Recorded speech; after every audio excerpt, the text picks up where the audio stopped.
महाविकास आघाडीसोबत अद्याप युती झाली नसल्यानं त्यांच्या कोणत्याही कार्यक्रमात वंचितांच्या कार्यकर्त्यांनी जाऊ नये असं आवाहन डॉ. प्रकाश आंबेडकर यांनी केलं आहे. तसंच अद्यापही महाविकास आघाडीसोबत जाण्याबाबत त्यांनी आपला निर्णय जाहीर केला नसल्यामुळे त्यांना महाविकास आघाडीसोबत घेण्यासाठी राष्ट्रवादी शरदचंद्र पवार गटाचे नेते जितेंद्र आव्हाड यांनी एका पत्राद्वारे त्यांना भावनिक आवाहन केले. लवकरात लवकर समविचारी पक्षांसोबत एखादी बैठक घेऊन महाराष्ट्रात एक वेगळा संदेश दिला जाईल यासाठी आपण प्रयत्न करूया असं आव्हाड यांनी या पत्रात नमूद केले. महाविकास आघाडीसोबत जायचे किंवा नाही याबाबत वंचितचे आजही तळ्यात मळ्यात वातावरण आहे. त्यामुळे महाविकास आघाडीचं चित्रही अद्याप स्पष्ट होत नसल्याचं चित्र आहे. त्यामुळे आंबेडकरांना आपलेसं करण्यासाठी आव्हाड आता मैदानात उतरले असून त्यांनी आंबेडकरांना भावनिक साथ घातली आहे. आपण शिव फुले शाहू आंबेडकर या महामानवांच्या विचारांचा प्रचार आणि प्रसार व्हावा आणि जनमानसात पुरोगामी विचारधारेबाबत महाराष्ट्रात प्रेम, आपुलकी, माया निर्माण व्हावी यासाठी कायम प्रयत्नशील असतो.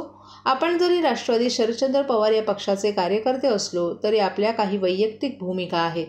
महाराष्ट्राची पुरोगामी विचारधारा जोपासणारे अनेक नेते आहेत. त्यातील महत्त्वाचे नेते म्हणून आपल्याकडे पाहिलं जात असल्याचंही त्यांनी नमूद केले.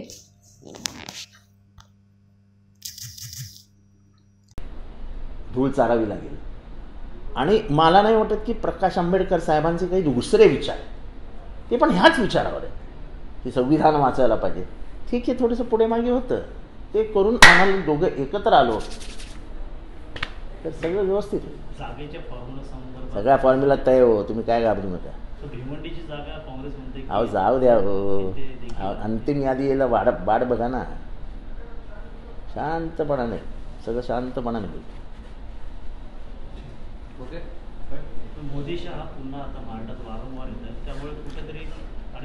जे काही सर्वे येत आहेत ते सगळे BJPच्या विरोधात येत आहेत. जे काही सर्वे येत आहेत लोक स्पष्टपणाने म्हणत आहेत की तुम्ही सत्ता घेतल्यानंतर ज्या पद्धतीने पक्ष फोडता ती पद्धत लोकांना आवडलेली नाही आणि त्यामुळे महाराष्ट्रात जरा परिस्थिती खराब आहे. आणि त्या परिस्थितीवर मात करायची असेल तर ह्यांच्याकडे एकच रामबाण उपाय, मोदी आणि शहा. गंभीर आरोप केलेले आहेत. मुख्यमंत्री त्याच्यासोबत गेलेले आमदारची रॉयल्टी लागली होते. एअर हॉस्टेसचा विनयभंग अत्याचार केल्याचा प्रयत्न केला गेला असं त्यांनी म्हटले. असीम सरोदे ते ज्या हॉटेलमध्ये राहायला होते त्याच्यावरती एअर हॉस्टेस राहत होत्या, तर त्यापैकी कोणी विनयभंग केला याची माहिती समोर आली पाहिजे. कोणत्या आमदारांनी विनयभंग केला अशी माहिती त्यांनी मला या विषयावर माहीत नाही, त्या विषयावर मी बोलणार. 1 जानेवारी ते 15 जानेवारी 2024 या कालावधीमध्ये मालमत्ता करावरील 75% व्याज माफ. त्याचप्रमाणे 16 जानेवारी ते 31 जानेवारी 2024 या कालावधीमध्ये मालमत्ता करावरील 50% व्याज माफ. तरी सदर व्याज माफीच्या अभय योजनेचा ठाणेकर करदात्यांनी लाभ घ्यावा. महानगरपालिकेच्या कोणत्याही संकलन केंद्रावर कर भरण्याची सोय आहे. ATM, डेबिट, क्रेडिट कार्डद्वारे कर भरण्याची सुविधा उपलब्ध करून देण्यात आली आहे. सोमवार ते शनिवार या दरम्यान सकाळी 10:30 ते सायंकाळी 5 वाजेपर्यंत संकलन केंद्राची वेळ असून करदात्यांच्या सोयीसाठी रविवारी संकलन केंद्र सकाळी 10:30 ते दुपारी 1:30 वाजेपर्यंत सुरू ठेवण्यात येत आहेत. यासोबतच ठाणे महानगरपालिकेच्या propertytax.thanecity.gov.in या संकेतस्थळावर ऑनलाईन पद्धतीने मालमत्ता कर भरण्याची सुविधा उपलब्ध करून देण्यात आली आहे. तसेच गुगल पे, फोन पे, पेटीएम आणि भीम ॲपद्वारे आपला कर सुलभतेने जमा करू शकता. ठाणे महापालिका क्षेत्रातील सर्व करदात्यांना विनंती आहे की आपण या व्याजमाफी अभय योजनेचा जरूर लाभ घ्या आणि आपला मालमत्ता कर लवकरात लवकर महापालिकेमध्ये जमा करून महापालिकेस सहकार्य करा. धन्यवाद.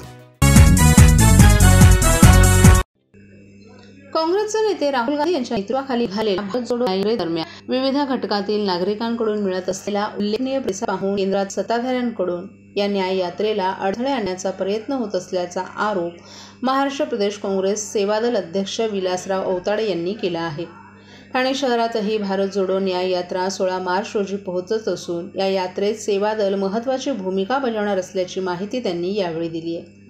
ठाणे शहर जिल्हा सेवादल अध्यक्षपदी रवींद्र कोळी यांची निवड करण्यात आली असून त्यांचा पदग्रहण सोहळा महाराष्ट्र प्रदेश काँग्रेस सेवादल अध्यक्ष विलासराव औताडे यांच्या उपस्थितीत करण्यात आला।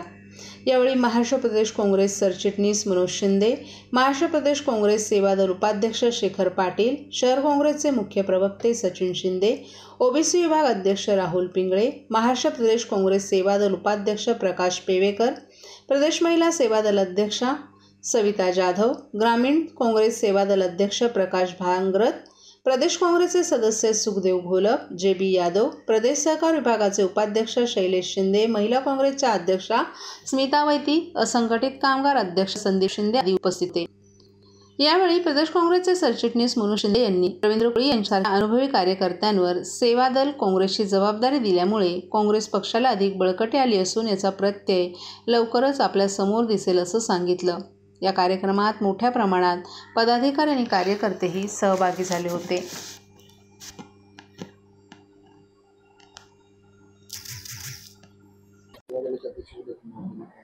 आज सेवादलाच्या अध्यक्षपदी माझी निवड महाराष्ट्र प्रदेश काँग्रेस कमिटीचे सेवादलाचे अध्यक्ष सन्माननीय विलासराव औताडे साहेब, तसेच ठाणे शहर जिल्हा काँग्रेस कमिटीचे अध्यक्ष विक्रांत चव्हाण यांच्या दोघांच्या सहकार्याने मला आज सेवादलाचं अध्यक्षपद बहाल झालेलं आहे। सेवादलाचं कार्य करताना मी या दोघांची अपेक्षा नक्कीच पुऱ्या करीन, यानिमित्त मी सांगू इच्छितो।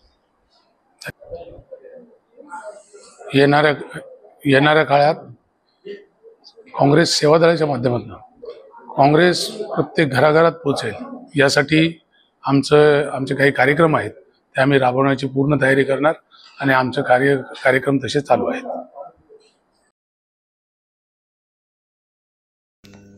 ठाणे महापालिकेच्या दादोजी कोंडदेव स्टेडियममध्ये आजपासून आंतरराष्ट्रीय दर्जाच्या ISPL दिवसरात्र सत्रातील क्रिकेट स्पर्धा होणार आहेत।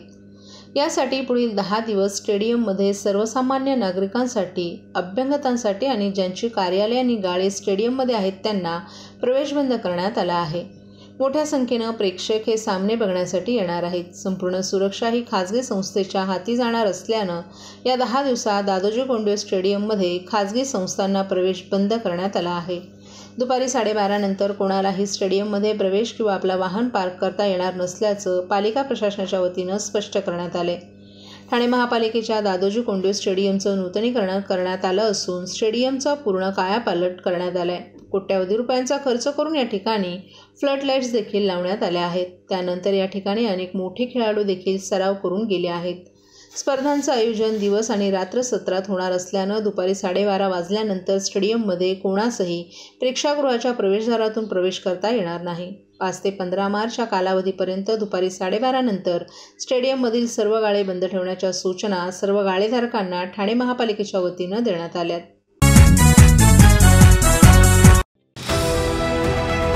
TJSB सौर शक्ती कर्ज, गो ग्रीन, करा वीज बिलावर बचत।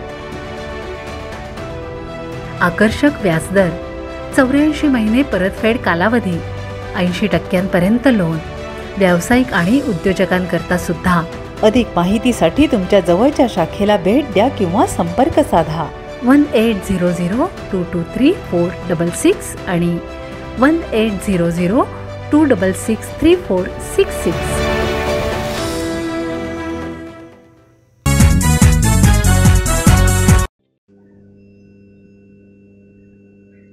मुख्यमंत्री पदाची धुरा आपण हाती घेतल्यानंतर ओळा माजुडा मतदारसंघामध्ये विकास कामांसाठी मोठ्या प्रमाणात निधी उपलब्ध करून दिलाय। या सर्व विकास कामांना राज्य शासनाच्या वतीनं निधीची तरतूद होऊन जिल्हाधिकारी आणि ठाणे महानगरपालिका आयुक्त यांच्याकडून मंजुरी मिळाल्याचं पत्र आमदार प्रताप सरनाईक यांनी मुख्यमंत्री एकनाथ शिंदे यांना दिलं आहे।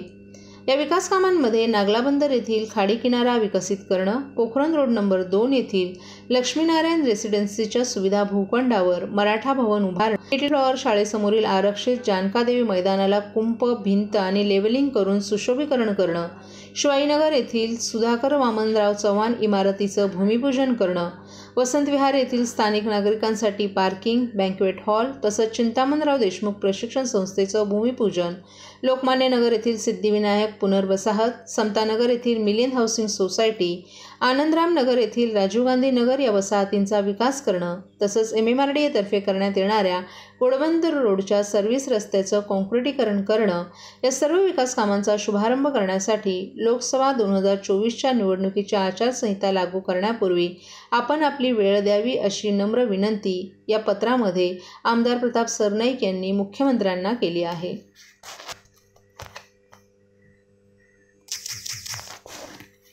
विकास कामं होती. आयुक्त श्री अभिजित बांगर यांनी माझा पाठपुरावामुळे अनेक विकास कामं जी होती राज्य शासनाच्या माध्यमातून निधी मिळालेली होती किंवा ठाणे महानगरपालिकेच्या माध्यमातून निधी मिळाला होता त्याची कामाच्या कार्यादेश काही ठेकेदारांना देण्यात आला होता आणि काही देण्यात येणार आहे.